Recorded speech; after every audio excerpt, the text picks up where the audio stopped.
Andrea Mazzanti, terza edizione di questo festival Sì Viaggiare. Come sono andate queste 2 giornate? Sono andate splendidamente, 2 giorni intensi in cui abbiamo avuto un susseguirsi di presentazioni, di musica, di interventi, di approfondimenti che hanno, credo, anche soddisfatto un pubblico esigente, perché abbiamo avuto un pubblico molto qualificato, ma allo stesso tempo anche molto numeroso, in particolare ieri in piazza Marconi con il premio Spatriati, che è arrivato alla sua 7ª edizione, ha visto la consegna del primo premio, che consiste nella pubblicazione del libro a Ennio Pouchard con Rolando E, una storia straordinaria di un uomo che ha vissuto una vita incredibile, dall'esodo istriano fino a una emigrazione negli Stati Uniti particolare per diventare pilota da caccia della Marina americana e poi pilota dell'aviazione militare italiana e poi pilota dell'Alitalia e poi critico d'arte e artista. Un uomo straordinario. Oggi invece la chiusura, la conclusione del festival con...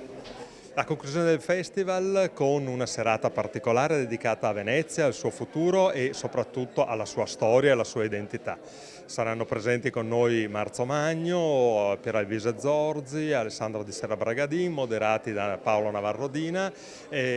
Questo festival è stato condotto da Monica Vallerini, l'associazione culturale Fidelio. Ha accompagnato con dei ragazzi meravigliosi musicalmente tutto il festival.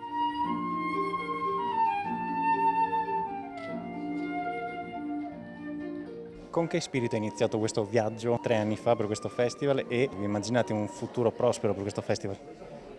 Lo spirito è stato subito quello di cercare di portare nel nostro territorio, ma con l'intenzione di parlare a tutto il paese, l'avvicinamento tra l'idea di viaggio e quello di letteratura e quello di cultura letteraria.